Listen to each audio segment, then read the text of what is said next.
kita dapat kembali berjumpa dan mengikuti kajian rutin fikih Sirah Nabawiyah yang diampu oleh guru kita Al-Ustadz Syafiq Riza Basalamah Hafizahullahu Ta'ala. Kita berharap semoga Allah limpahkan taufiknya kepada kita semua, sehingga Allah fakihkan kita dalam ilmu din ini. Salawat dan salam senantiasa tercurahkan kepada junjungan kita Nabi Muhammad SAW, kepada keluarganya, sahabatnya, dan umatnya yang setia mengikuti tuntunannya hingga akhir nanti. Jazakumullahu khairan kepada Pak Ustadz atas keluangan waktunya, sehingga berkesempatan untuk dapat memberikan ilmu dan nasihatnya kepada kami. Semoga Pak Ustadz dan keluarga selalu dalam keadaan sehat dan selalu Allah jaga dalam kebaikan. Silakan Pak Ustadz. Jazakillah khairan. Assalamualaikum warahmatullahi wabarakatuh. Alhamdulillah alladzi bi ni'matihi tatimmus shalihat. Segala puji bagi Allah Jalla Jalaluh, yang karena nikmatnya kebaikan-kebaikan menjadi sempurna. Wassalatu wassalamu ala khairil bariyah Sayyidina wa maulana Muhammadin wa ala alihi wa ashabi ajma'in. Amma ba'd. Jamaah rahimakumullah. Kembali kita berjumpa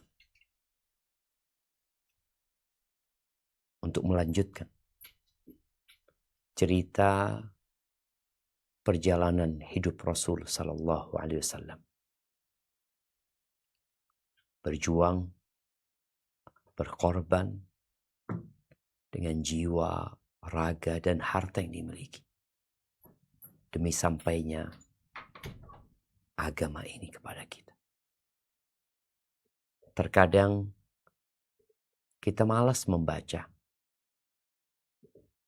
apalagi mengkaji atau hadir di majelis ilmu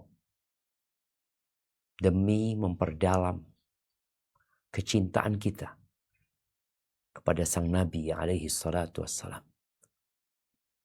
Beliau yang berusaha dengan penuh cinta dan kasih sayang agar orang-orang mendapatkan petunjuk dari Allah Jalla Jalaluh. Hari ini kita sampai ke pembahasan tentang Perang Mu'tah. Peperangan yang terjadi 1440 tahun yang lalu. Kita tahu hari ini tanggal 14 Muharram 1448. Peristiwa Perang Mu'tah tahun ke-8 Hijriah. Para sahabat Nabi bagaimana bersemangat dan bersungguh-sungguh mendidik generasi yang datang setelah mereka. Yang salah satu caranya adalah dengan menanamkan sejarah perjalanan hidup Nabi alaihi salatu wassalam dan perang-perang yang beliau lewati. Bahkan Ali ibn Husain ibn Ali ibn Abi Talib yang dikenal dengan Zainul Abidin, dia membuat sebuah pernyataan tentang bagaimana pendidikan yang diberikan oleh generasi sebelumnya kepada generasi sesudah. Kunna nu'allam maghaziyan Nabi sallallahu alaihi wasallam kama nu'allam as-surata minal Qur'an. Kita dahulu diajari peperangan Rasul sallallahu alaihi wasallam, cerita, peristiwa-peristiwa yang dialami Nabi alaihi salatu wasallam sepanjang hidupnya, sebagaimana kita diajarin satu surat dari Al-Quran. Bukan sekedar membaca, bukan sekedar mendengar, bukan sekedar menulis, tapi mereka menghafal. ketika seorang memiliki memori yang terekam dalam benaknya tentang peristiwa-peristiwa dahsyat, hal itu akan membuat dia bersemangat untuk melanjutkan perjuangan. Tapi apabila kita tidak mengetahui, maka yang ada kita santai. Menjadi muslim sekarang mungkin yang dibicarakan masalah ekonomi, masalah keluarga. Bagaimana dengan perjuangan menegakkan dan membumikan agama Allah Azza wa Jalla, paling tidak di dada kita. Barakallahu fiik, jamaah rahimakumullah. Kita akan membaca tentang perang Mu'tah ini. Naam, tafadhali.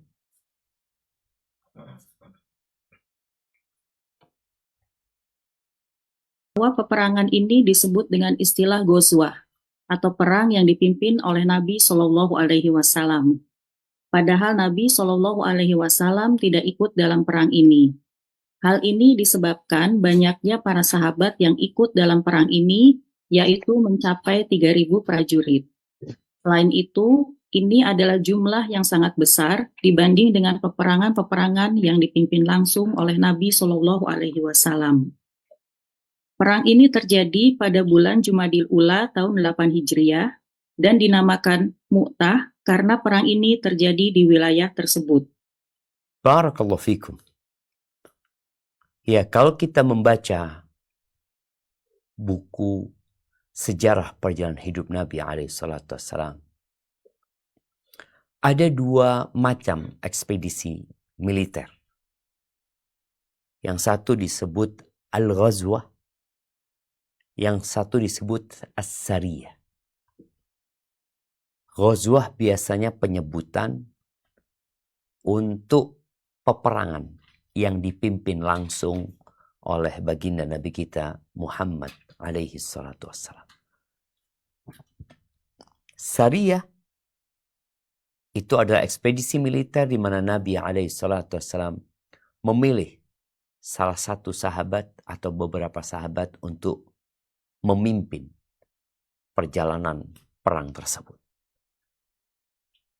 Namun yang mengherankan, Mu'tah, peperangan yang tidak dihadiri oleh baginda Nabi kita Muhammad alaihissalam, ternyata disebut Ghazwah, bukan Sariyah. Apa penyebabnya? Baru saja kita membaca bahwa salah satu sebabnya adalah jumlah pasukan yang sangat besar sekali. Biasanya utusan-utusan yang dikirim ada yang 1 orang, ada yang 10 orang, ada yang 200 orang, ada yang 300 orang. Tapi 3.000 orang. 3.000.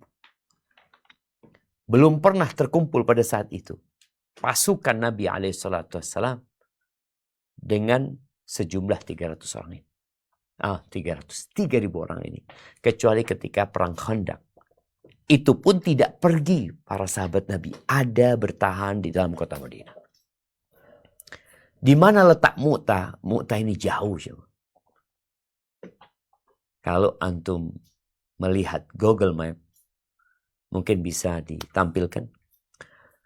Google Map, jarak kota Madinah dengan Mu'tah. Supaya kita kebayang, ini 3.000 orang berangkat kemana. Coba kita lihat berapa kilometer Madinah Arab Saudi dan Mu'tah Jordania.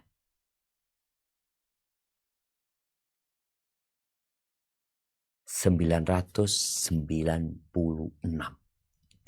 kilometer. Allahu Akbar. Mereka keluar dari Jazirah Arab.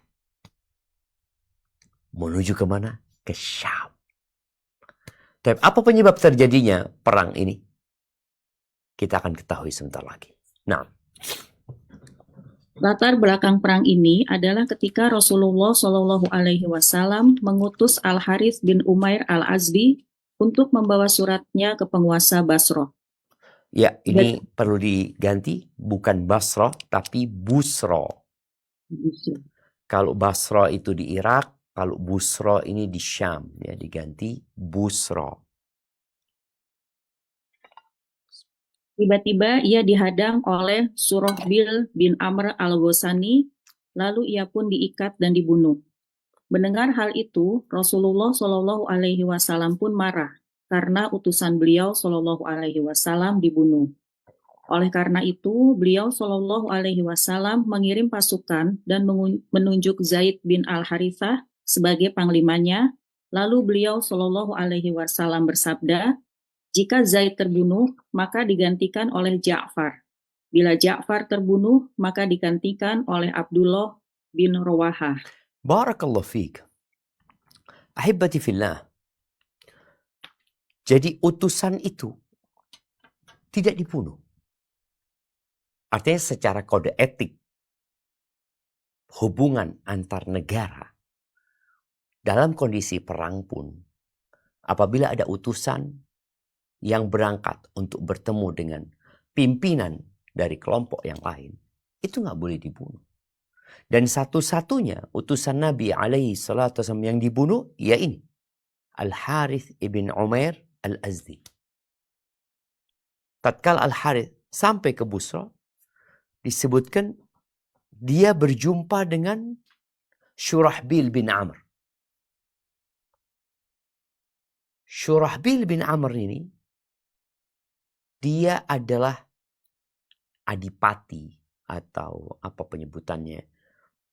Dia seperti gubernur atau wali kota di Balqa.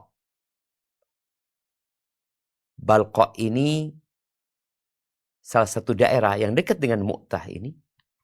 Dia adalah wali kota yang dipilih oleh Kaisar Romawi. Dia orang Arab nih. Tapi karena di perbatasan, dia dijadikan wali kota untuk menjaga keamanan ya Romawi. Ingat ya, dulu ada cerita bagaimana negeri kita tatkala dijajah oleh Belanda. Belanda itu mengangkat pimpinan-pimpinan dari pribumi yang akhirnya disebut Londo Ireng. Dia kaki tangannya Belanda. Ini Shurahbil kaki tangannya Kaisar Romawi. Ketika berjumpa dengan Shurahbil, ditanya oleh Shurahbil Al-Harith bin Umair, kau mau kemana? Asyam. Aku mau ke Syam. Kalau bicara ke Syam, maka dia akan berangkat menuju ke kekuasaan Romawi. Shurahbil hatinya merasa ada yang gak enak. Engkau utusannya Muhammad sallallahu alaihi wasallam. Faqala na'am. Iya. Terus terang dia. Karena secara kode etik tadi bahwasanya yang namanya utusan itu tidak dibunuh. Ternyata oleh Shurahbil dia perintahkan anak buahnya untuk mengikat utusan Nabi Muhammad SAW Al-Harith bin Umair. Setelah diikat, disuruh membungkuk dia, ditebas lehernya. Dan subhanallah, ini yang tadi membuat Nabi SAW marah. Ini orang berangkat dengan risalah kedamaian dan perdamaian.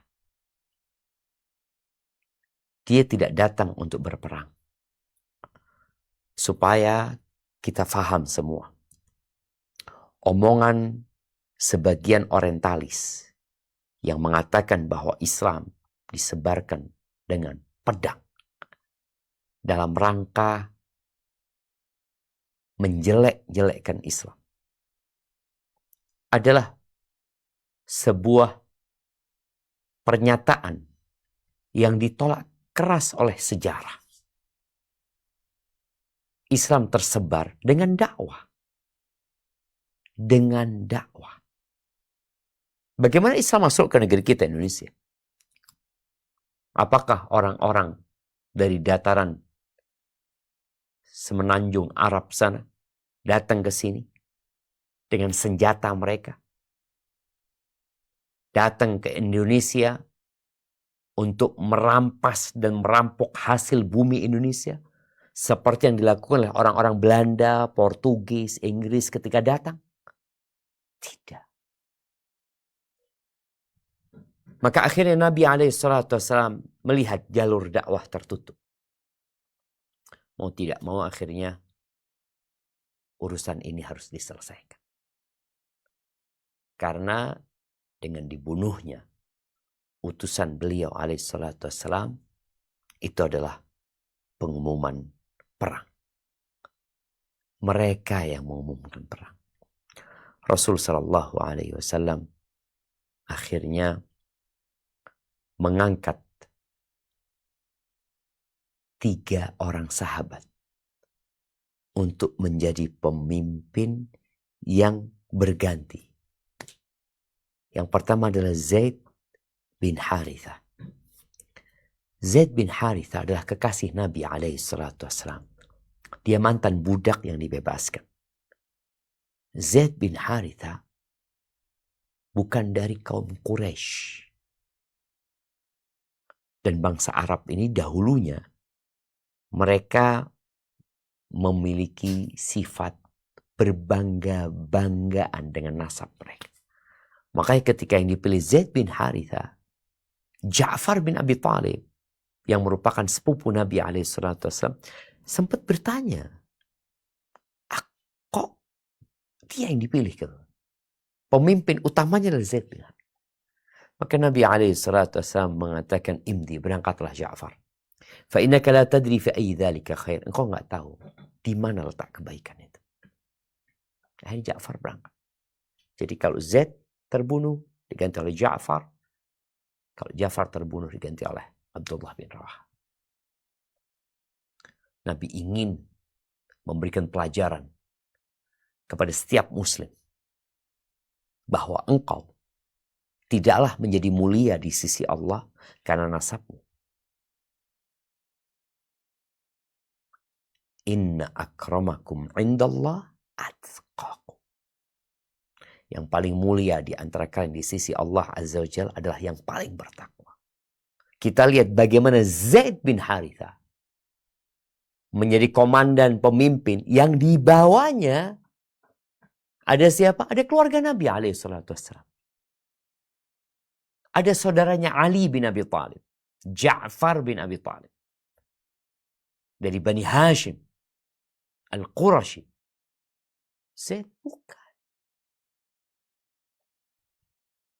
Baik, kita akan lanjutkan. Fadhal. Ketika pasukan bersiap untuk berangkat, maka orang-orang pun melepasnya dengan sukacita. Dan Rasulullah SAW mewasiatkan mereka untuk mengunjungi tempat terbunuhnya Al-Harith bin Umair, serta menyuruh penduduknya kepada Islam. Jika mereka menerima ajakan tersebut, maka berdamailah. Tetapi jika mereka menolak, mintalah pertolongan kepada Allah untuk memerangi mereka dan perangilah mereka. Seketika itu juga menangislah Abdullah bin Rawahah. Kemudian ditanyakan apa sebabnya. Lalu ia menjawab, demi Allah, aku menangis bukan karena cinta dunia atau berpisah dengan kalian. Akan tetapi aku pernah mendengar Rasulullah SAW membaca sebuah ayat yang bercerita tentang neraka yang berbunyi, tiada satupun di antara kalian. Ini yang berbunyi diganti ya. Yang artinya. Yang artinya, tiada satupun di antara kalian, melainkan pasti akan melintasinya. Dan itu adalah ketetapan Rob dan pasti. Quran Surat Maryam ayat 71. Aku tidak mengetahui apa yang terjadi padaku saat melintasinya. Kemudian kaum muslimin pun... Ini ada yang perlu diperbaiki. Aku tidak mengetahui apakah aku akan keluar setelah melintasinya.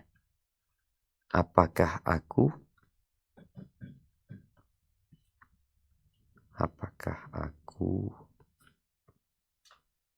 akan keluar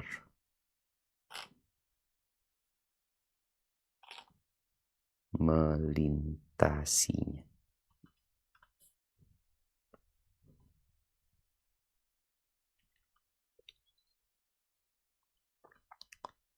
Aku tidak mengetahui apakah aku akan keluar setelah melintasinya. Kemudian kaum muslimin pun menghiburnya seraya berkata, Allah selalu bersama kalian dan menyelamatkan kalian saat melintasinya sebagai orang-orang yang soleh. Nah, ini perlu diperbaiki juga. Allah selalu bersama kalian dan menyelamatkan kalian dan semoga mengembalikan kalian kepada kami, mengembalikan kalian kepada kami dalam kondisi selamat.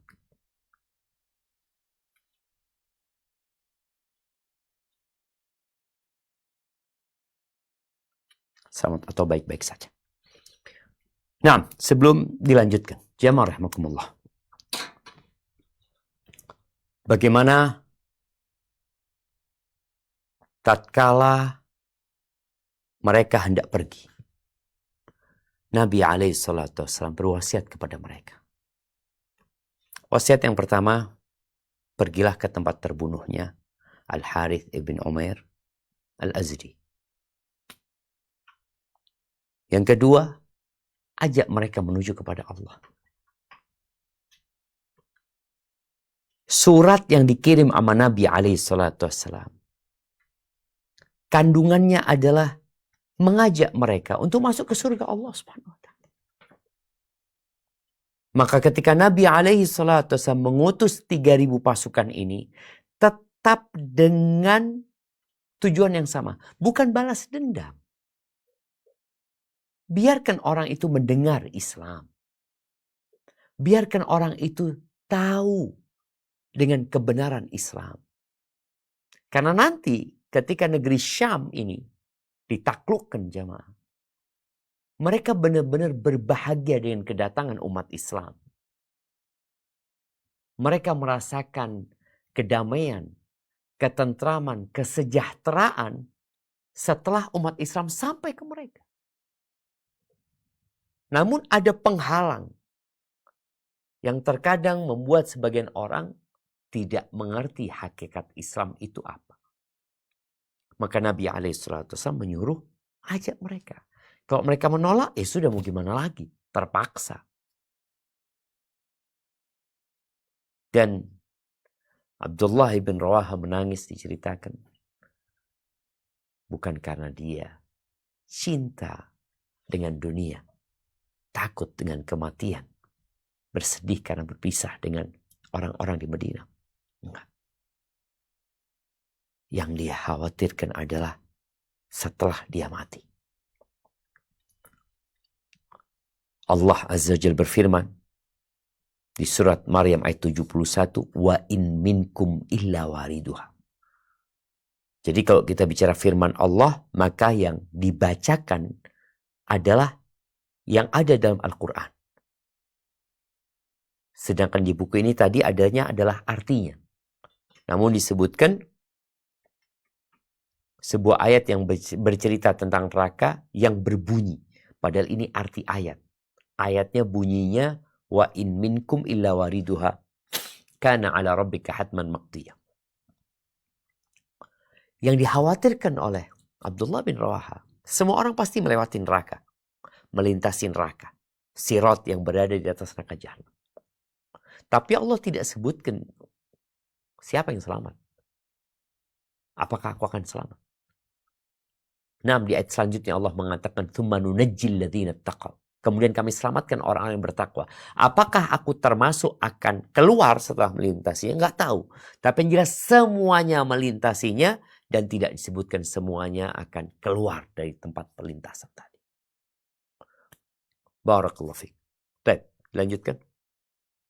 Abdullah bin Rawahah lalu bersenandung, "Aku hanya memohon ampunan kepada Ar-Rahman, juga sabutan pedang yang telak menghapus noda, atau tikaman tanganku yang perkasa." Nah, ini dirubah. Au ta'natan biyadi harrana, atau tikaman tanganku yang perkasa.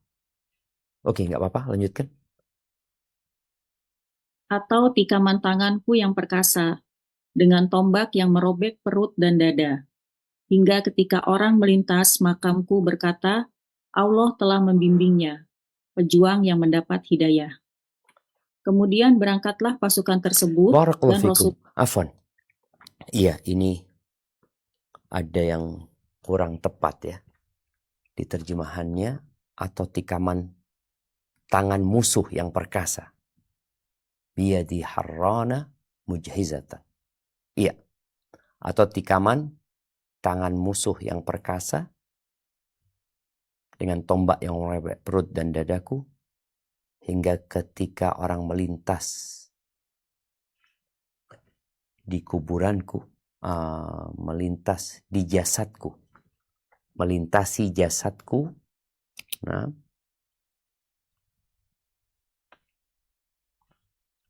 hingga ketika orang melintasi jasadku, ia berkata, arsyadahullah min ghazin wa qad rasyudah. Allah telah membimbingnya, pejuang yang mendapatkan hidayah. Baik, lanjutkan.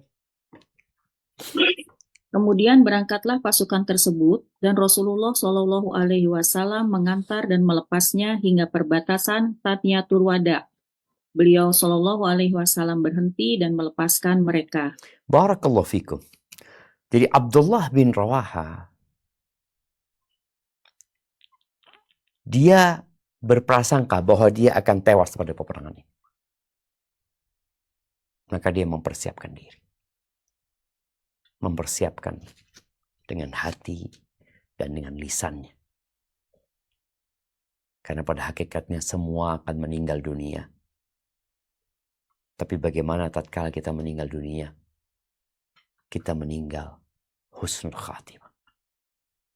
Dan betul nanti kita akan melihat Abdullah bin Rawaha menjadi komandan terakhir yang dibunuh. Dan Nabi SAW melepaskan mereka. Di antara yang beliau ucapkan kepada mereka adalah usikum bitaqwallah. Aku berwasiat kepada kalian untuk senantiasa bertakwa kepada Allah Azza wa Jal. Wa biman ma'akum minal muslimina khairan. Dan agar kalian bertakwa kepada Allah dalam mengurusin orang-orang yang bersama kalian dari kaum muslimin. Untuk senantiasa berbuat baik kepada mereka. Ughzu bismillah. Berperanglah kalian di jalan Allah. Faqatilu aduwallah wa aduwakum bisyam. Kalian perangi musuh Allah dan musuh kalian di Syam. Wasatajiduna fiha rijalan fis sawami' mu'tazilina. Kita lihat ya, beliau menyampaikan tentang kode etik perang. Yang pertama niatnya. Yang kedua, siapa yang diperangi.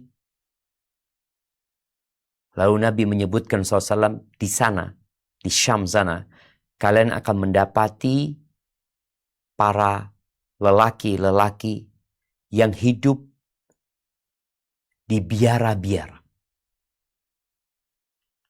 Mereka mengasingkan diri dari manusia. Fala ta'ridu lahum.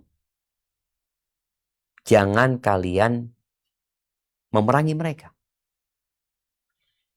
Wasatajiduna akharina lisyaitani fi ru'usihim mafahisu fafluquha bisuyuf. Ya, kalian akan mendapati orang-orang lain yang setan telah menguasai mereka. Mereka hendak memerangi kalian, ya itulah yang kalian perangi. Tebaslah mereka dengan pedang. Wala taqtulu mra'atan. Jangan membunuh wanita. Wala saghiran dar'an. Dan tidak pula bayi, balita, anak kecil yang kurus ya. Jangan dibunuh mereka. Kemudian wala kabiran fanian, tidak pula orang tua yang sudah sepuh. Wala taqta'unna syajaratan. Jangan nebang pohon tanpa kalian perlu. Wala ta'qiranna nakhlan. Tidak pula pohon kurma. Wala tahdimu baitan. Jangan menghancurkan rumah. Allahu Akbar. Coba. Perang apa ini? Ini yang sebagian menyebutnya dengan perang suci. Yang diperangi siapa? Ya, mereka yang memang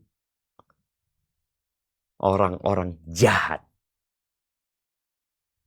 yang hendak memerangi Islam. Ahli-ahli ibadah yang ada di biara-biara nggak boleh dilukai. Pohon nggak boleh ditebang.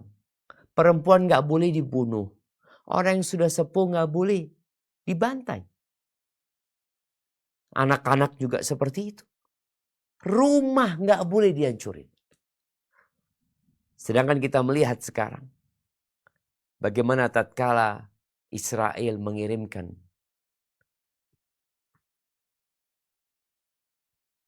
soruh, mengirimkan rudal-rudal mereka ke Gaza.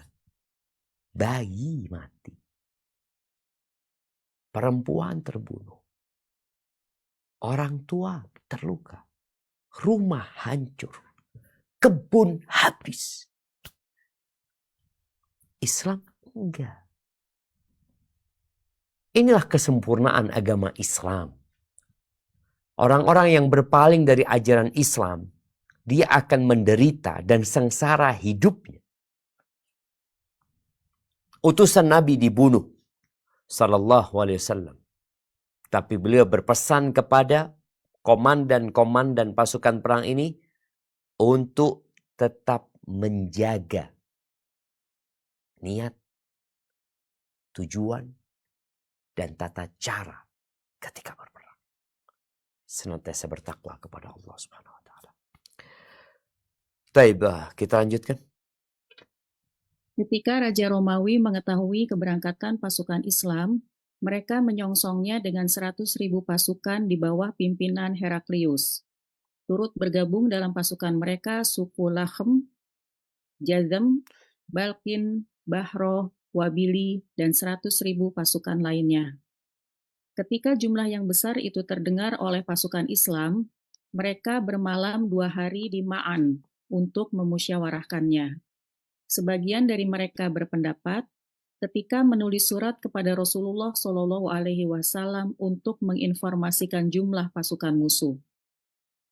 Mungkin beliau Shallallahu Alaihi Wasallam akan mengirim pasukan tambahan kepada kita, atau tetap memerintahkan kita untuk melanjutkan misi ini, dan kita pun siap melaksanakannya. Barakallahu fikum ya Allah. Tadi kita bicara di awal bagaimana jumlah pasukan kaum muslimin. Oh, besar jumlahnya. 3.000 orang. Musuhnya 200.000. 200.000. Kalau musuhnya 10.000, maka seperti perang Badar.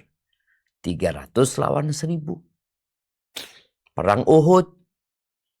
700 ngelawan 3.000. Perang Khandaq seperti perang Badar. 3.000 ngelawan 10.000. Ini kalau bicara persentasenya, ya sepertiga pasukan musuh. Pasukan umat Islam, sepertiga pasukan musuh lah, atau kurang. Tapi kalau 3.000, dengan 3.000 ini pasnya dengan 10.000.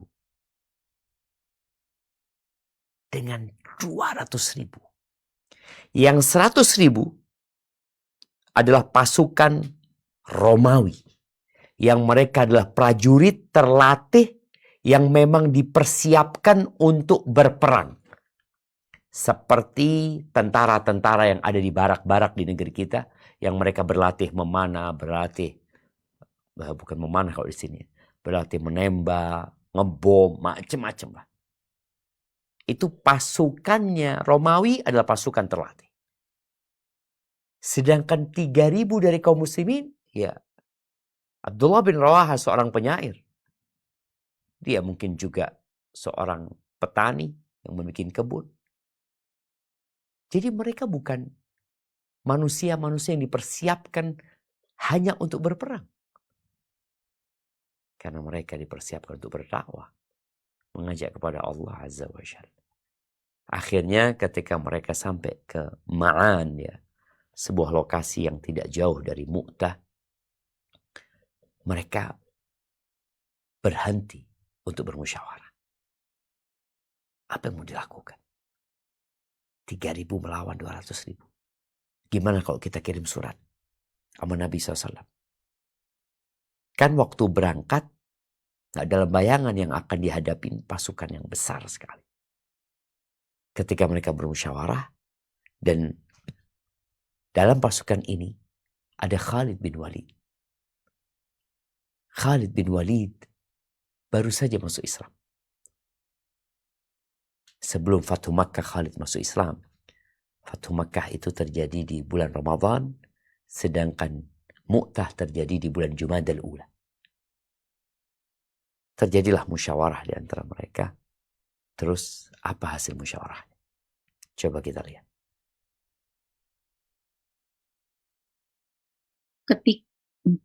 Kemudian Abdullah bin Rawaha berkata untuk membangkitkan semangat mereka.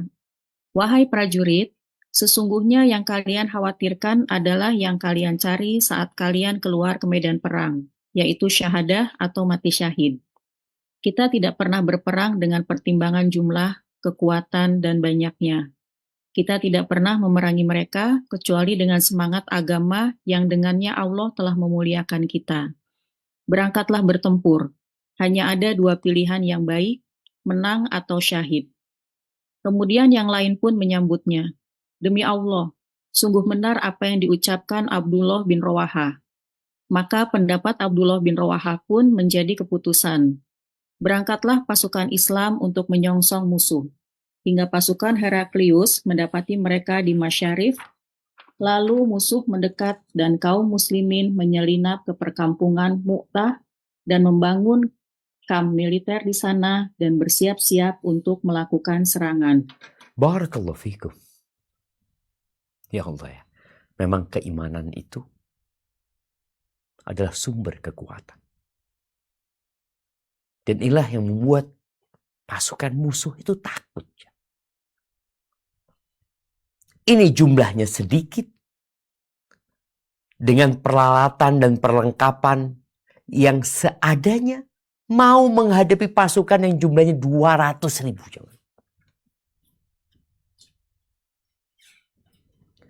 Mereka siap sejak awal. Tapi ketika mereka bermusyawarah di Ma'an, ya mungkin ada bantuan dari Nabi SAW atau ada arahan lain. Karena secara jumlah, ya udah kalah lah. Namun bagaimana Abdullah bin Rawaha mengukuhkan hati para sahabat. Kalian itu cari apa sih? Kalian meninggalkan kota Madinah, menuju ke tempat ini. Apa yang dicari? Kok kalian mau mundur gitu loh? Kalian mencari syahadah. Dan semoga Allah memberikan kepada kita mati syahid semuanya. Allahu Akbar. Akhirnya mereka pun berangkat dengan berharap satu dari 2 kebaikan. Dua-duanya baik. Kalah terbunuh baik. Menang juga baik. Yang jelas kalau bicara mati Ya mau di medan perang atau di mana semua bakal mati. Barakallahu fikum. Baik. Umat Islam akhirnya masuk ke kampung Mu'tah. Mereka tetap harus memiliki strategi.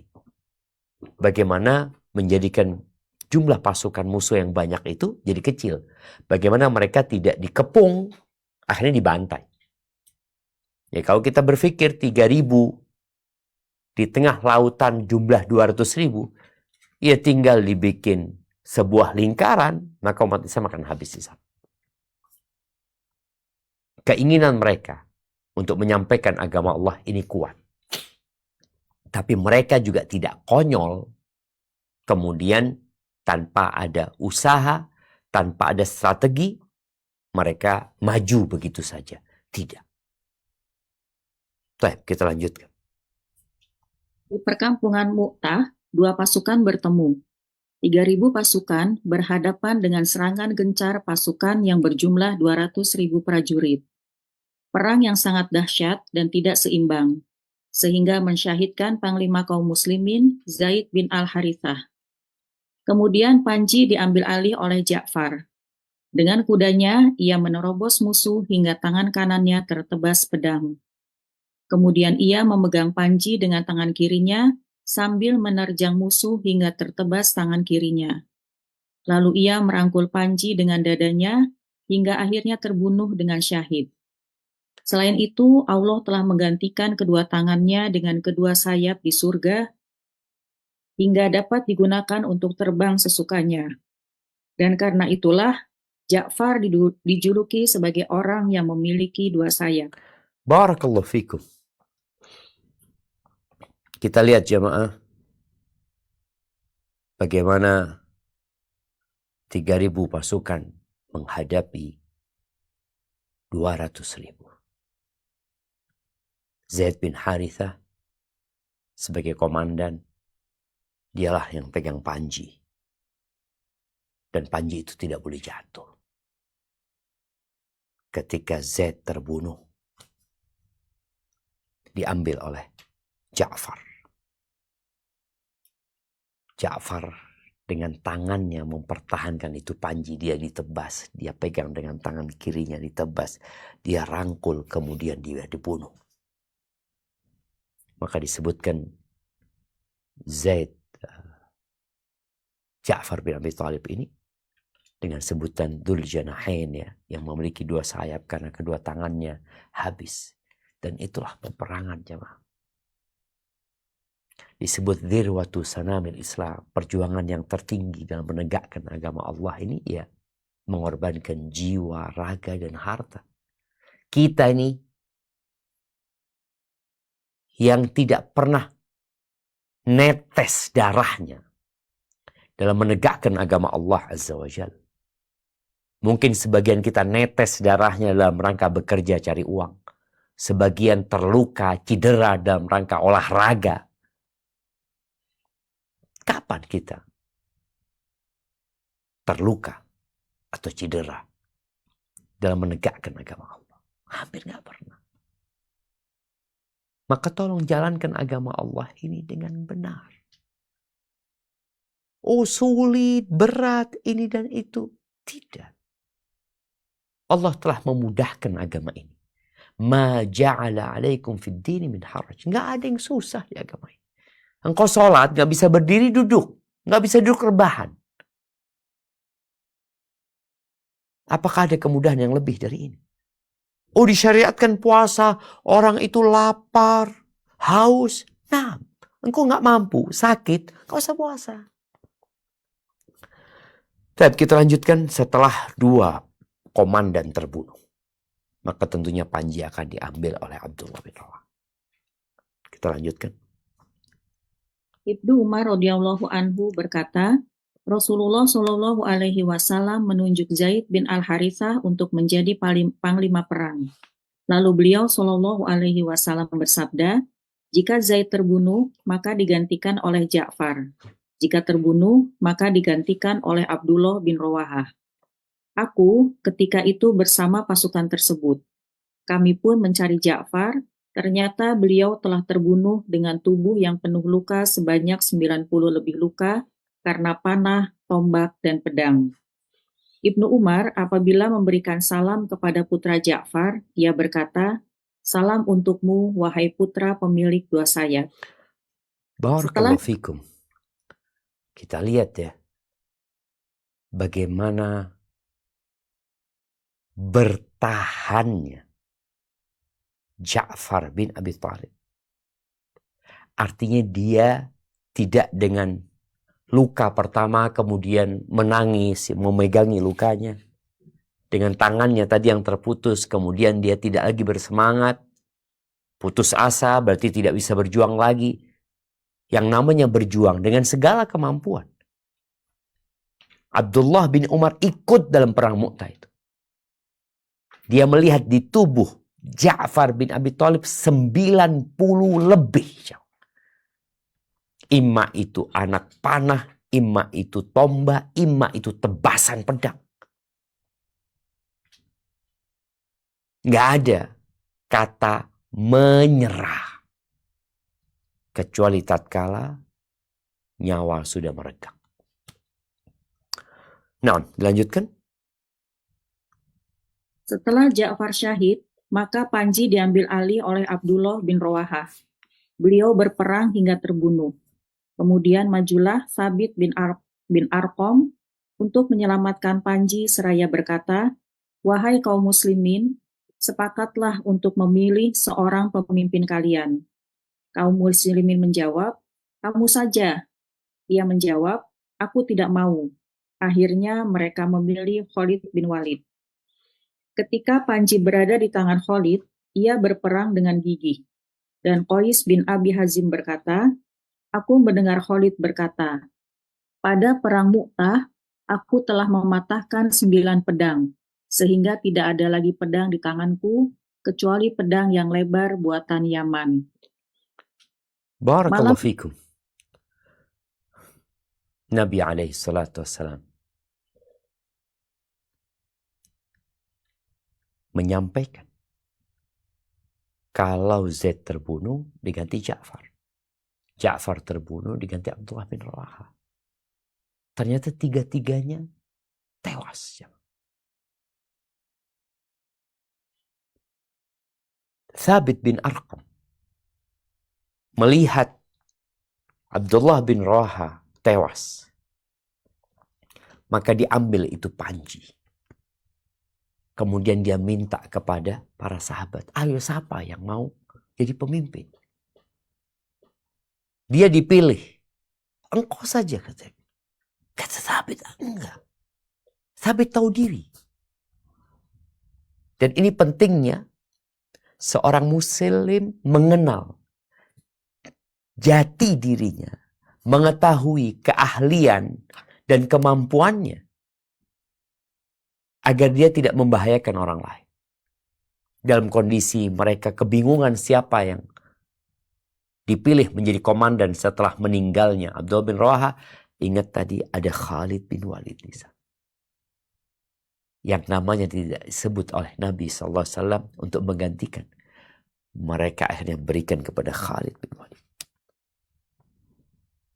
Khalid memang seorang prajurit. Jawara. Dia sebutkan 9 pedang itu patah. Nggak ada yang bertahan. Artinya menghadapi baju besi pasukan Romawi. Menghadapi pedang-pedang persenjataan prajurit-prajurit Romawi. Itu pedang ini patah. Kecuali yang disebutkan tadi, Sofiyah Yamaniyah. Ada satu pedang dari Yaman itu yang bertahan bersama Khalid bin Walid. Barakallahu fikum. Nah, lanjutkan. Malam harinya, Khalid mengatur strategi hingga pagi harinya, pasukan yang berada di depan berubah posisi ke belakang. Dan pasukan yang di belakang berubah posisi ke depan. Yang di kiri ke kanan, dan yang di kanan ke kiri. Sehingga musuh tidak lagi mengenal pasukan yang sebelumnya, dan mereka berkata, telah datang pasukan tambahan untuk mereka. Sehingga mereka pun takut dan menarik mundur. Barakallahu fikum. Nah, jadi mungkin belum menarik mundur. Mereka takut.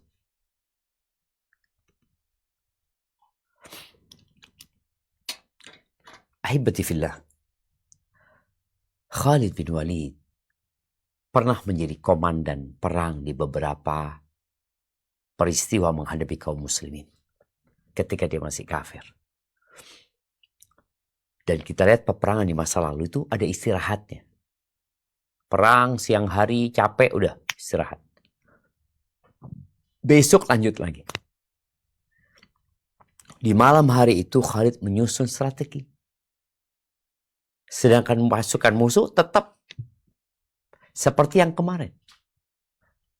Secara polanya, yang bagian depan tetap di depan, yang kanan-kanan, yang sayap kiri, sayap kiri.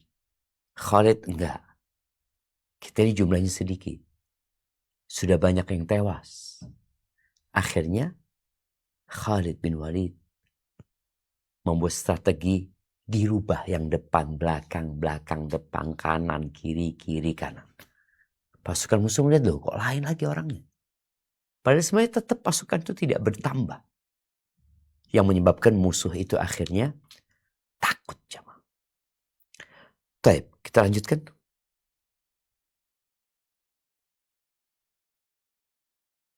Dari Anas bin Malik bahwa Nabi Shallallahu Alaihi Wasallam berduka atas kematian Zaid, Ja'far, dan Ibnu Rawahah di hadapan manusia sebelum datang berita kematian mereka. Seraya berkata, Panji telah diambil oleh Zaid dan ia pun syahid. Lalu diambil oleh Ja'far dan ia pun syahid. Lalu diambil oleh Ibnu Rawahah dan ia pun syahid. Sementara itu air matanya berlinang hingga akhirnya panji itu diambil oleh salah satu pedang Allah dan Allah memberikan kemenangan kepada mereka. Barakallah. Nah, lanjutkan. Sekalipun perang begitu sengit, musuh begitu besar, tetapi yang terbunuh di kalangan kaum muslimin kurang dari 10 orang. Sedangkan dari pihak musuh tidak ada yang mengetahui secara pasti, tetapi melihat kondisi perang pasti banyak. Indikasinya adalah pedang yang patah di tangan Khalid saja 9 buah. Sebagaimana disebutkan di atas, kaum muslimin pun kembali dengan kemenangan. Barakallahu fikum, subhanallah jemaah. Jadi kalau bicara kembali dengan kemenangan, artinya mereka selamat. Walaupun mereka tidak bisa menghabisi pasukan musuh. Jadi Khalid bin Walid ketika memimpin di hari kedua, itu musuh dihadapi dengan sungguh-sungguh. Kemudian mereka diajak mundur pelan-pelan. Khalid sudah melihat, ini nggak mungkin bisa dilanjutkan. Secara jumlah, udah kalah. Kalau dilanjutkan, maka 3.000 ini akan habis. Maka Khalid berusaha dengan perlahan-lahan, perang mundur. Perang mundur ya, mundur pelan-pelan. Yang menyebabkan pasukan musuh takut. Mereka tadi sudah berpikir bahwa kaum muslimin itu mendapatkan pasukan tambahan. Itu yang ada dalam benak mereka. Kemudian Khalid bin Walid mengajak pasukan ini untuk perlahan-lahan mundur. Jadi musuhnya itu yang awalnya mereka maju, umat Islam maju. Musuh kan terus berusaha untuk menekan pasukan kaum muslimin. Kaum muslimin memanfaatkan hal itu untuk mundur pelan-pelan. Pelan-pelan. Takutlah pasukan musuh. Takut apa? Takut dibawa ke padang pasir. Dan boleh jadi di sana sudah ada pasukan kaum muslimin yang lebih besar yang menanti mereka. Akhirnya ketika umat Islam mundur, tidak dikejar sama mereka. Tapi kalau umat Islam itu lari, maka akan dikejar. Tapi mundur ini bukan mundur memberikan punggungnya, enggak. Mereka mundur dengan menghadap ke arah musuh. Musuh memilih untuk tidak melanjutkan peperangan. Dan tadi subhanallah, ternyata yang terbunuh tidak banyak. 3 pemimpin mereka terbunuh. Dan ditambah lagi mungkin ada 7 orang dari sahabat Nabi yang tewas. Ini sebuah keselamatan yang Allah berikan dengan cara yang unik. Walaupun ketika mereka sampai ke kota Madinah, mereka dianggap pasukan yang kabur dari medan perang. Nabi alaihissalatu wassalam, "La, kalian tidak kabur, kalian adalah orang-orang yang balik untuk kembali menyerang nanti." Barakallahu fiik. Baik, kita lanjutkan. Hikmah atau pelajaran yang bisa dipetik. Pelajaran yang dapat dipetik dari perang Mu'tah. 1. Membunuh suatu putusan atau delegasi adalah kejahatan besar. Dan sudah menjadi tradisi sejak dahulu bahwa utusan tidak boleh dibunuh. Syurahbil Al-Ghazani telah membunuh utusan Rasulullah SAW yang tidak berdaya. Kesalahan besar ini tidak mungkin didiamkan oleh Rasulullah SAW. Beliau SAW telah mengirim pasukan dalam jumlah besar karena dibunuhnya laki-laki Muslim yang tengah membawa misi Rasulullah SAW ke penguasa Basuro. Penguasa Busro. Ingat? Penguasa Busro. Nah, dilanjutkan. 2. Perang Mu'tah adalah pembuka bertemunya kaum muslimin dengan Romawi dalam rangka berjihad di jalan Allah. Kemudian kemenangan berpihak kepada kaum muslimin. Mereka berhasil mengusir orang-orang Romawi dari negeri Syam, sehingga negeri tersebut menjadi negara Islam. Barakallahu fikum. Nah, ini menjadi pembuka pintu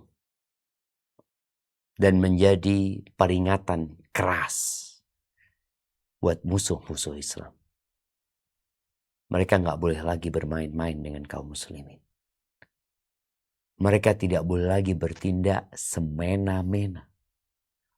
Karena merasa memiliki kekuatan yang besar, merasa sudah berpengalaman dalam perang, tapi ternyata mereka tidak bisa menghabisi 3.000 orang saja dengan jumlah musuh 200.000. Maka nanti di masa yang selanjutnya Syam, dan sampai hari ini ya, Syam sejatinya menjadi daerah kaum muslimin. Walaupun pada saat ini bercokol di sana Yahudi menjajah Palestina. Kemudian juga mungkin di beberapa daerah di sana ada orang-orang yang menindas Ahlus Sunnah wal Jamaah. Tapi yang jelas perjalanan menuju kepada Allah membutuhkan perjuangan dan pengorbanan. Baik, yang ketiga. 3. Penugasan Zaid bin Al-Harithah oleh Rasulullah SAW sebagai panglima perang, padahal ia adalah mantan budak. Sementara dalam pasukan perang tersebut terdapat putra paman Rasulullah SAW, yaitu Ja'far bin Abi Thalib, dan juga terdapat Abdullah bin Umar, Abdullah bin Rawahah, serta yang lainnya. Hal ini menunjukkan bahwa tidak ada pertimbangan kesukuan atau kekabilahan dalam menilai seseorang. Sebagaimana firman Allah, A'udzubillahi minasyaitonirrajim, Ya ayyuhan nasu inna khalaqnakum min dzakarin wa unsa wa ja'alnakum syu'uban wa qabaila lita'arafu. Inna akramakum 'indallahi atqakum. Innallaha alimun khabir. Wahai manusia, sungguh kami telah menciptakan kamu dari seorang laki-laki dan seorang perempuan. Kemudian kami jadikan kamu berbangsa-bangsa dan bersuku-suku agar kamu saling mengenal. Sungguh, yang paling mulia di antara kamu di sisi Allah ialah orang yang paling bertakwa. Sungguh, Allah Maha mengetahui, Maha teliti. Quran Surat Al-Hujurat ayat 13. Oleh karena itu, pilihan Nabi Shallallahu Alaihi Wasallam tersebut berdasarkan kemaslahatan bagi kaum muslimin dan berdasarkan ketakwaannya, bukan atas pertimbangan asal-usulnya. Barakallahu fikum. Tadi sudah sempat kita singgung berkaitan dengan hal ini. Bagaimana bukan karena engkau keluarga Nabi, engkau lebih mulia dari yang lainnya. Engkau lebih pantas dengan kedudukan itu. Bahkan mantan budak Zaid bin Harithah Nabi pilih.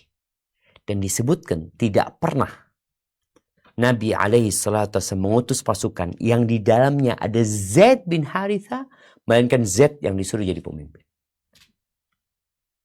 Ini juga proses menghilangkan budaya-budaya jahiliyah yang masih tersisa di hati sebagian kaum muslimin.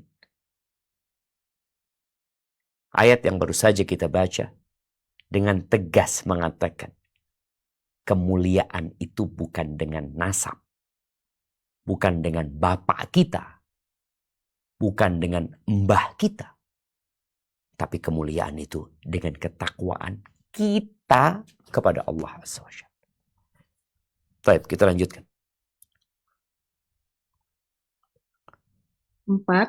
Pertempuran antara kaum muslimin dengan pasukan Romawi yang jumlahnya begitu banyak dan kekuatannya yang ditakuti menjadi penyebab takutnya kabilah-kabilah yang ada terhadap kaum muslimin, sehingga banyak di antara mereka yang masuk Islam setelah itu. Barakallahu fikum. Inilah kemenangan yang tersembunyi. Artinya kalau secara perang tadi nggak selesai sebenarnya, tapi bangsa Arab yang lainnya, yang tadi di pasukan musuh itu ada 100.000. 100.000 dari pasukan Romawi, 100.000 dari kabilah-kabilah Arab yang ada di perbatasan Jazirah Arab dengan Syam. Mereka ketika melihat kegigihan umat Islam, mereka jadi bingung gitu loh. Dan mereka selamat dari 200.000. Dan itu akhirnya membuka hati mereka untuk menerima Islam ini sebagai agama yang benar, yang menyelamatkan manusia di dunia dari kesengsaraan dan di akhirat dari api neraka. Barakallahu fiik. Baik, yang selanjutnya. 5. Sikap Abdullah bin Rawahah yang menangis saat mengingat sebuah ayat Al-Quran. Tidak ada satupun di antara kalian melainkan pasti akan melintasinya, dan itu adalah ketetapan Allah yang pasti. Adalah cermin dari iman yang mulia, yang harus dipahami dan direnungkan kembali oleh seorang muslim agar memantapkan keimanan sebagai bekal, dan setiap manusia akan melintas di atas api neraka. Semoga Allah memberikan keselamatan kepada kita. Barakallahu fikum. Nah, mahibati fillah, ini juga menjadi cemeti bagi kita untuk membaca Al-Quran dan memahaminya. Abdullah bin Rawaha, kok bisa dia menangis? Karena dia faham. Sedangkan sebagian kita membaca Al-Quran dan Quran melaknat dia. Ada orang yang membaca Al-Quran lewat ayat riba, ternyata dia pelaku riba. Dia membaca Al-Quran sampai kepada firman Allah, wala taqrabuz zina, jangan mendekati zina. Dia mendekati zina. Ada yang membaca Al-Quran sampai kepada ayat yang berkaitan dengan kejujuran. Ternyata dia bohong. Maka hendaklah kita kembali kepada Al-Quran, memahami dan menghayatinya, dan itu akan menambahkan keimanan kita. Yang keenam. 6. Rasa percaya yang tinggi para sahabat terhadap kemenangan yang dijanjikan Allah. Mereka tidak berperang atas pertimbangan jumlah dan kekuatan lawan. Mereka berperang dengan modal iman yang menghujam dalam sanubarinya. Sekalipun jumlah mereka sangat sedikit dan mengetahui bahwa musuhnya dalam jumlah besar, mereka tetap bersiap untuk menghadapinya dengan meyakini penuh kemenangan dari Allah. Barakallahu fikum. Jadi kalau bicara menang, mau terbunuh tetap menang. Makanya di kisah Bi'r Ma'unah, ketika Nabi SAW mengutus 70 sahabat yang penghafal Al-Quran, di situ ada Al-Haram bin Milhan, ya. Tatkala dia ditusuk dari belakang, tembus ke dadanya, darah memuncrat. Dia mengatakan, Fuztu wa Rabbil Ka'bah, menang aku demi Tuhannya Ka'bah. Itu yang membunuh bingung. Nih orang mati ngomong menang. Beruntung. Sukses. Yang akhirnya pembunuh Al-Haram bin Milhan ini masuk Islam. Karena buat dia orang terbunuh seharusnya kalah, tapi dia ngomong menang. Dan itu yang dikatakan Abdullah bin Rawahat. Yang kalian cari itu satu dari dua kebaikan. Syahadah, mati syahid, atau menang. Barakallahu fikum. Nah, lanjutkan. 7. Keutamaan Ja'far bin Abi Thalib yang enggan membiarkan panji jatuh dari tangannya. Sekalipun tangan kanan dan kirinya telah tertebas, ia tetap berusaha dengan mendekapnya agar panji tersebut tetap tegak sampai kemudian beliau terbunuh, lalu Allah menggantinya dengan 2 buah sayap yang dapat digunakan untuk terbang di surga sesukanya. Semoga Allah melimpahkan keridhoannya. Radhiyallahu ta'ala anhu. Subhanallah jemaah. Tidak gampang putus asa. Tidak gampang menyerah. Kita harus ambil pelajaran dari Ja'far. Dia sudah gak punya tangan, seharusnya udah selesai. Udah. Aku cuma punya 2 tangan. Satu tertebas, satunya tertebas lagi. Tapi dia peluk itu panji. Yang menyebabkan musuh akhirnya menyerang dia. Sampai di tubuhnya ada lebih 90 luka.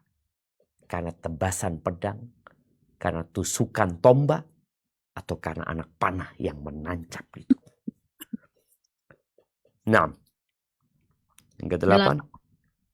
Informasi Nabi Shallallahu Alaihi Wasallam kepada sahabatnya tentang hasil perang Mu'tah dan syahidnya ketiga panglimanya, serta pengalihan panglima kepada Khalid bin Walid, serta kemenangan kaum muslimin. Hal tersebut merupakan bukti yang jelas dari bukti-bukti kenabian beliau Shallallahu Alaihi Wasallam. Nah, barakallahu fiik. Nabi menceritakan dengan meneteskan air mata di kota Madinah tentang bagaimana peristiwa perang Mu'tah ini. Tentunya beliau mendapatkan wahyu dari Allah Subhanahu wa taala. Terbunuhnya Zaid, kemudian digantikan oleh Ja'far, lalu digantikan oleh Abdullah bin Rawaha. Kemudian bagaimana Nabi SAW menyebutkan, lalu diambil oleh pedang dari pedang-pedang Allah yang terhunuskan, yaitu Khalid ibn Walid. Nabi dalam ceritanya menyebutkan saif min suyufillah, pedang dari pedang-pedang Allah Subhanahu wa taala. Dan Allah, kita akan baca di yang selanjutnya. Coba kita selesaikan dulu nomor 9 dan 10. 9. Keutamaan yang jelas pada Khalid bin Walid yang Rasulullah Shallallahu Alaihi Wasallam menamakannya pada perang ini dengan pedang Allah. Dan beliau Shallallahu Alaihi Wasallam berkata, Allah memberikan kemenangan melalui tangannya. Ia adalah seorang panglima besar yang terlibat dalam perang. 10. Dalam perang ini mengandung pelajaran yang sangat banyak dan pengalaman yang besar. Pertempuran ini adalah pertemuan pertama mereka dengan kekuatan Romawi. Sehingga dengan peristiwa ini, kaum muslimin mengambil pelajaran untuk jihad-jihad berikutnya, baik dalam hal mengenali musuh, strategi yang digunakan, serta karakteristik suatu daerah. Allahu Akbar. Jadi seakan-akan 3.000 orang ini pergi untuk studi banding untuk mengetahui bagaimana menghadapi Romawi nantinya. Mereka akan menghadapi. Kemudian tadi kembali bagaimana Rasul SAW memberikan gelar kepada Khalid, Saif min suyufillah. Saifullah Khalid bin Walid. Allah berikan kemenangan di tangannya. Dengan membawa balik pasukan ini selamat. Walaupun tadi ada 10 sahabat yang terbunuh di sana dan musuh mengalami kekalahan. Pamor itu langsung turun. Jadi kalau bicara main bola, sekarang orang pada ramai main bola. Kalau ada pemain bola juara dunia, kemudian main sama Persebaya lalu kalah. Atau nggak kalah. Nggak bisa memasukkan bola ke gawang Persebaya. Orang akan mengatakan apa? Ini apa-apaan ini? 200.000 nggak bisa membantai 3.000. Hanya 10 yang mati. Ini benar-benar hal yang menggelikan gitu. Dan benar. Bagaimana pasukan Romawi kalah pamor dengan umat Islam pada waktu itu. Dan umat Islam akhirnya mengambil banyak pengalaman. Mereka akan bercerita bagaimana pasukan Romawi, bagaimana kekuatan mereka, bagaimana gaya perang mereka. Dan itu menjadi modal mereka saat Allah perkenankan bagi mereka untuk kembali ke Syam. Barakallahu fiik, itu yang dapat kita kaji pada kali ini.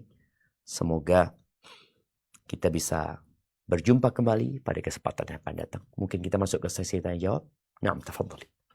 Nah, Pak Ustadz, jazakumullah atas ilmu Alhamdulillah. nasihat serta Ya, pencerahannya kepada kami.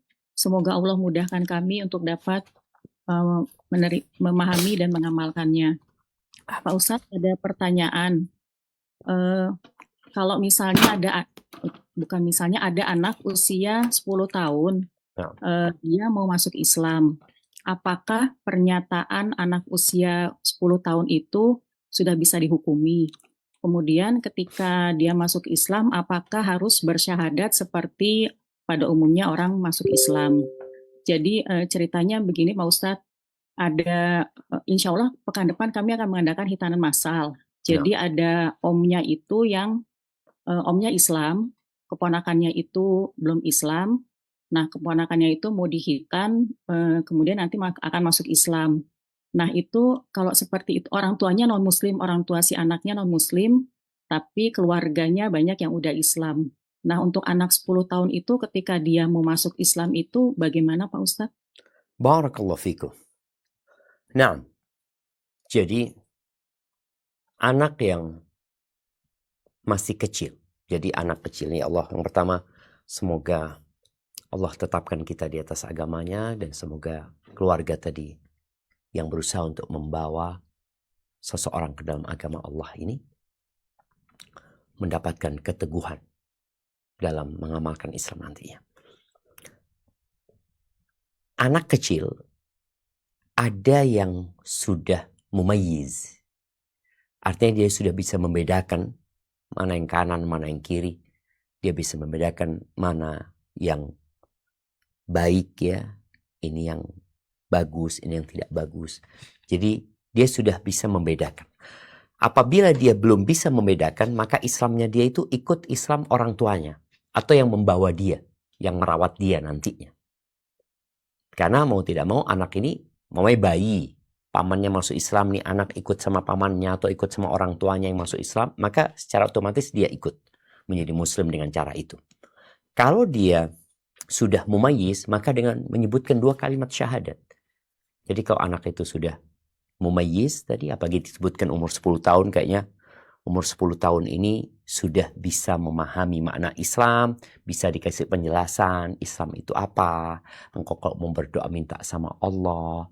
Dia juga bisa memahami ucapan asyhadu an la ilaha illallah wa asyhadu anna Muhammad Rasulullah. Jadi kalau kondisinya 10 tahun sepertinya sudah bisa membedakan dan dia sudah mengucapkan 2 kalimat syahadat. Hadza wallahu a'lam bissawab. Nah, Pak Ustadz, jazakumullahu khairan atas jawabannya. Pertanyaan berikutnya. Assalamualaikum warahmatullahi wabarakatuh. Ustadz, tentang olahraga, Nah, apa hukum ikut kompetisi? Jujur, saya masih ikut kompetisi. Insya Allah niatnya bukan untuk pamer atau membangga-banggakan. Tapi karena melalui kompetisi itu, kita jadi punya motivasi lebih untuk latihan. Karena tanpa latihan, peluang mencapai rekor pribadi di kompetisi akan sangat kecil. nah, Apakah kompetisi itu olahraga apa ini? Kompetisi apa ini? tidak disebutkan, Pak Ustadz? Nah, Kompetisi.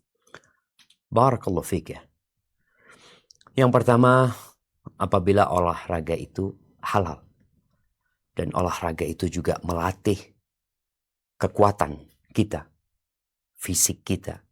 Sehingga kita menjadi bugar, maka niatkan sebagai persiapan seorang muslim untuk menjadi lebih kuat lagi. Tatkala ada panggilan untuk menghadapi musuh, dia sudah mempersiapkan hal itu. Niatkan juga olahraga itu untuk menjaga amanah yang Allah berikan tubuh ini, agar dia bisa beribadah lebih optimal lagi nantinya. Makanya jangan sampai kita ini main bola 45 kali 2, ya, 45 menit kali 2, kemudian malam hari nggak ada sholat malam, nggak ada sholat sunnah. Lalu dia berkata, kan cuma sunnah. Loh, engkau bermain itu apa? Sunnah. Kadang-kadang hal yang mubah aja. Kita untuk yang mubah menghabiskan waktu, energi, bahkan harta. Sedangkan untuk yang seharusnya kita berlomba-lomba, berkompetisi di sana yang sebenarnya, menuju kepada Allah SWT, kita bersantai ria. Maka tadi bicara kompetisi, tergantung olahraganya, selama olahraganya itu halal dan bisa membangun fisik yang lebih kuat lagi, maka niatkan untuk mempersiapkan diri di jalan Allah Azza wa Jal dan gunakan untuk beribadah. Semoga dengan cara itu Allah memberkahi olahraga yang kita lakukan. Hadza wallahu a'lam bissawab. Nah, Pak Ustadz, jazakumullahu khairan atas jawabannya. Pertanyaan berikutnya, Ustadz, istri saya sudah meninggal dan saya mempunyai anak 4, laki-laki 3, perempuan 1. Ketika sesudah istri saya meninggal, saya ribut dengan mertua saya. Ribut masalah hak asuh anak. Setiap saya mau mengajak anak-anak saya tinggal dengan saya, selalu dilarang dan sampai malah mengajak ribut saya. Sampai mereka menghasut anak saya agar tidak mau tinggal dengan saya. Tapi mereka menuntut nafkah dari saya. Awal mula saya kasih untuk nafkah anak saya pikir agar saya bisa ajak anak-anak saya untuk tinggal dengan saya. Tapi taunya saya sering dilarang untuk membawa anak saya. Sampai seketika saya berhenti untuk memberi nafkah untuk anak-anak saya, karena saya berpikir mereka yang bersikeras ingin mengasuh anak-anak saya. Dan saya berpikir nafkah menjadi tanggung jawab mereka. Yang saya mau tanyakan, apakah cara berpikir saya salah, dan apakah saya dosa karena tidak memberi nafkah, dan apa yang harus saya lakukan? Jazakumullahu khairan, Pak Ustadz. Masya Allah, barakallahu fiik. Nah, ahibati fillah. Yang pertama tadi, tidak disebutkan anak-anak itu berumur berapa ya. Karena ada anak-anak yang sudah bisa diajak berkomunikasi, sebagaimana tadi cerita yang mau masuk Islam, sudah bisa diajak ngomong, bisa berpikir, bisa mencerna apa yang disampaikan. Kemudian yang kedua, berkaitan dengan hubungan yang kurang baik dengan mertua. Dicari tahu sebabnya itu apa. Kenapa mertua kok nggak percaya bapaknya mengasuh anak-anak. Kalau bicara hak, ya hak bapaknya lah. Cuma kenapa orang tua, istri, di sini mertua, kok nggak percaya? Kemudian yang ketiga, dalam hal ini perlu ada musyawarah. Perlu ada mediasi. Agar jangan sampai putus hubungan bapak sama anak. Kalau bicara kewajiban nafkah, tetap kewajiban bapak gitu loh. Bapaknya yang wajib kasih nafkah sama anaknya.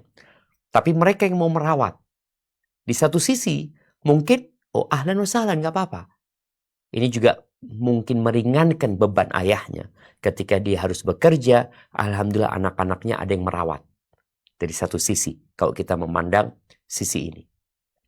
Tapi, Masalah pendidikan, tetap tanggung jawab orang tua. Artinya bapaknya bertanggung jawab. Sehingga orang bapak ini perlu datang ke tempat mertua, duduk bersama mereka, apa sebenarnya yang dikhawatirkan. Tapi kalau bicara nafkah, tetap berikan nafkah kepada mereka. Karena jangan sampai akhirnya anak-anak ini merasa tidak dinafkahi sama orang tuanya, padahal itu kewajiban bapaknya. Kemudian juga anak-anak khawatir ke depannya dia akan durhaka sama bapaknya. Dan kesian sama mereka. Kalau mereka akhirnya harus berbuat dosa, gara-gara tadi mertua yang senantiasa mendoktrin mungkin anak-anak ini, kalau bahasanya tadi menghasut ya, untuk benci kepada bapaknya. Tapi intinya kewajiban bapak tetap memberikan nafkah kepada mereka, walaupun siapa yang merawat mereka. Dalam kondisi seperti ini jemaah, dalam kondisi terjadi pertikaian, alhamdulillah di negeri kita ini ada pengadilan. Kalau tadi mediasi tidak bisa dilakukan, maka ya udah datang ke pengadilan. Sampaikan demi masa depan anak-anak, demi menjaga hubungan dengan mertua. Tapi nasihatannya kok bisa jangan sampai ke pengadilan. Mungkin hanya perlu mediasi agar semua tahu dengan hak dan kewajibannya masing-masing. Hadza wallahu a'lam bishawab.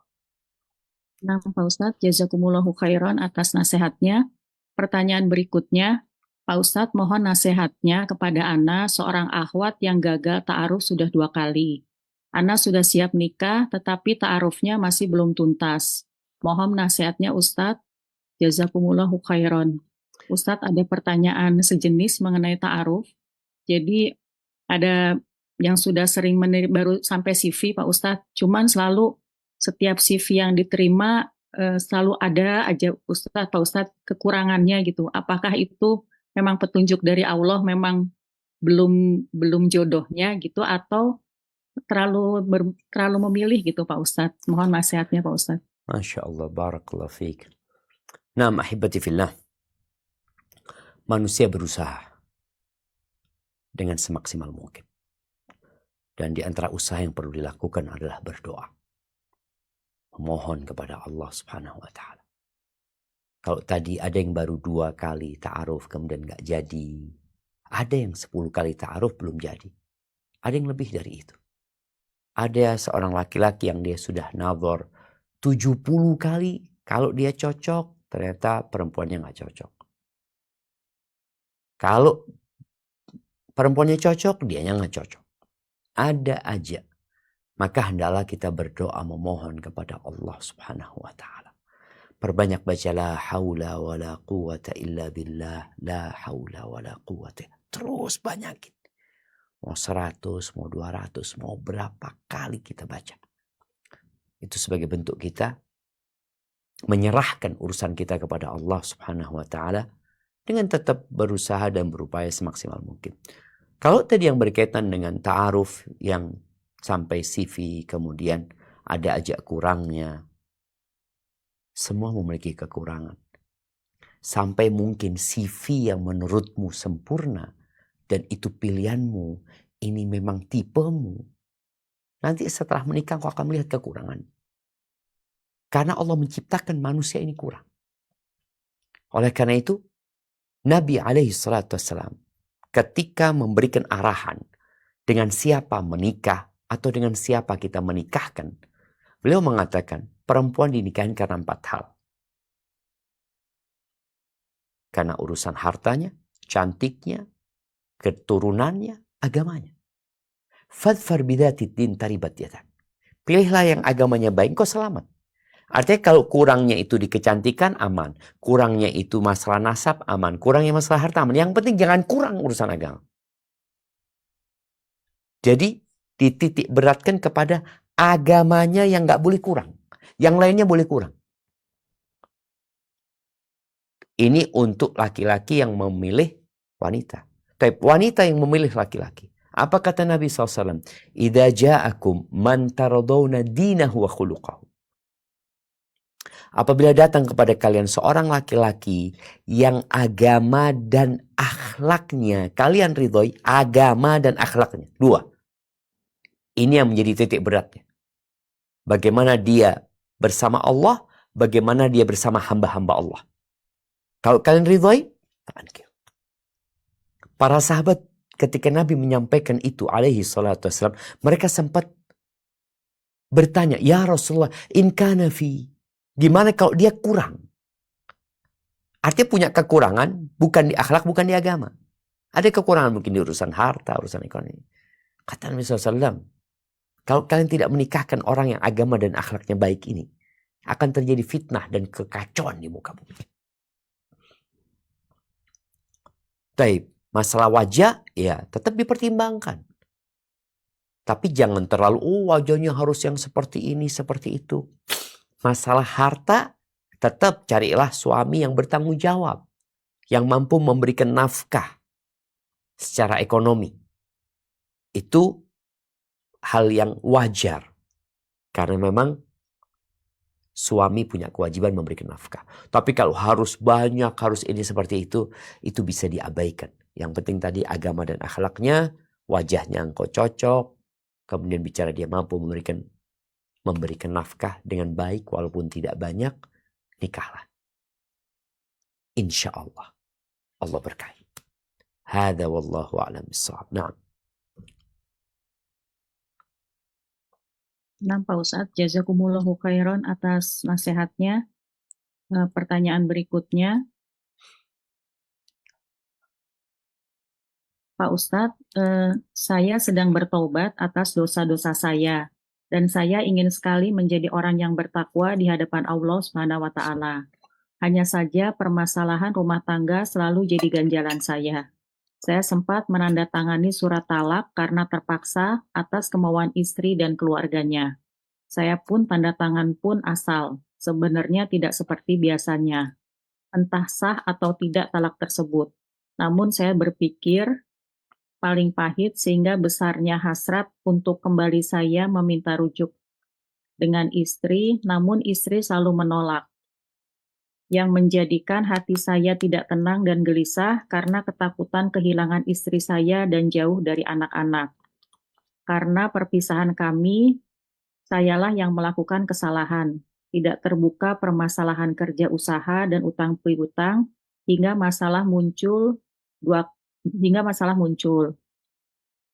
Dua kali kami berdamai tanpa ada kata dan tanda tangan talak yang sekarang istri sulit menerima. Dan istri pun tidak mau menggugat cerai saya ke pengadilan. Saya bingung tindakan apa yang harus saya lakukan kepada istri. Mohon nasihatnya Pak Ustadz. Jazakumullahu khairan. Barakallahu fiik. Banyak suami, terkadang dia kurang baik ya sama istri. Terkadang urusan ekonomi dia utang sana, utang sini, usaha sana, usaha sini. Yang itu akan jadi beban buat keluarga. Padahal dia bisa bermusyawarah dengan istrinya. Ada orang-orang yang Allah kasih kelebihan dan ada orang-orang yang Allah berikan kekurangan. Maka ketika suami istri ini menikah, mereka saling melengkapi. Makanya kadang-kala kita dapat melihat ada yang istrinya Masya Allah pintar kerja, suaminya enggak. Maka di sini ketika mereka kerja sama, hasilnya akan lebih indah. Bagaimana dengan pertanyaan yang baru saja kita dengar bersama ya? Maka buat sang suami yang dia nyampaikan dia hendak bertobat, dia hendak kembali kepada Allah Subhanahu wa Ta'ala, tapi dia sudah menandatangani surat perceraian. Jadi perceraian dalam tulisan ini, dalam tulisan apabila tidak diucapkan, itu tergantung niatnya. Kalau niatnya dia cerai maka jatuh cerai. Kalau enggak ya tetap posisinya dia suami istri. Itu menurut pendapat yang sepertinya lebih kuat ya. Orang menceraikan dengan WA umpamanya, kalau dia niat ya jatuh cerai. Benar, dia tanda tangan, tulisan itu jelas, kemudian dia tanda tangan dan dia niat maka jatuh cerai. Adapun orang yang menceraikan istrinya, laki-laki yang menceraikan istrinya, ketika dia hendak merujuk istrinya, itu tidak perlu persetujuan istri. Di sini pentingnya kita belajar fikih nikah ya. Ketika seorang laki-laki mengatakan kepada istrinya, aku ceraikan engkau, udah cerai. Tapi malam harinya aku rujuk engkau. Enggak, aku enggak mau. Kata istrinya. Enggak bisa dia nolak. Selama di masa iddah dan talaknya baru talak pertama atau kedua, maka sang istri tidak bisa menolak. Karena suami yang menjatuhkan cerai, maka suami yang punya hak merujuk. Tapi kalau wanita itu hulu, maka nggak bisa suami rujuk. Kecuali dengan keridhaan istri. Dalam posisi seperti ini, menurut Ana, engkau fokus memperbaiki diri. Tadi kan istri tidak menggugat cerai di pengadilan. Boleh jadi istri sedang menunggu engkau benar-benar berubah. Bicara engkau takut kehilangan istri, takut kehilangan anak-anak ya. Nah, semua orang ada kecemasan dan ketakutan di sana. Yang terpenting dalam kondisi seperti ini, jangan kehilangan Allah Subhanahu wa taala. Engkau fokus perbaiki dirimu, perbanyak istighfar, bertobat kepada Allah Subhanahu wa taala, tunjukkan bahwa engkau bapak yang bertanggung jawab, suami yang teladan. Dengan cara itu insya Allah semoga rumah tangga masih bisa diperbaiki. Hadza wallahu a'lam bissawab. Itu yang dapat kita kaji pada kesempatan kali ini. Yang benar dari Allah Azza wa Jalla, yang salah dari diri anak pribadi. Allah dan Rasulnya terbebaskan dari kesalahan itu. Sampai berjumpa kembali. Subhanakallahumma bihamdika. Ashhadu an la ilaha illa anta astaghfiruka wa atubu ilaik. Ana mohon undur diri. Wassalamualaikum warahmatullahi wabarakatuh. Waalaikumsalam warahmatullahi wabarakatuh. Jazakumullahu khairan kepada Pak Ustadz atas ilmu, nasihat, dan pencerahannya kepada kami. Semoga Allah mudahkan kami untuk dapat memahami dan mengamalkannya. Jazakumullahu khairan kepada tim Lorong Faradisa atas kerjasamanya sehingga kajian dapat berjalan dengan baik. Jazakumullahu khairan kepada seluruh peserta kajian yang sudah menyimak kajian hari ini sampai berakhir. Mohon maaf atas segala kekurangan dalam penyajian kajian hari ini. Semoga Allah pertemukan kita kembali di kajian-kajian berikutnya. Barakallahu fikum. Wassalamualaikum warahmatullahi wabarakatuh.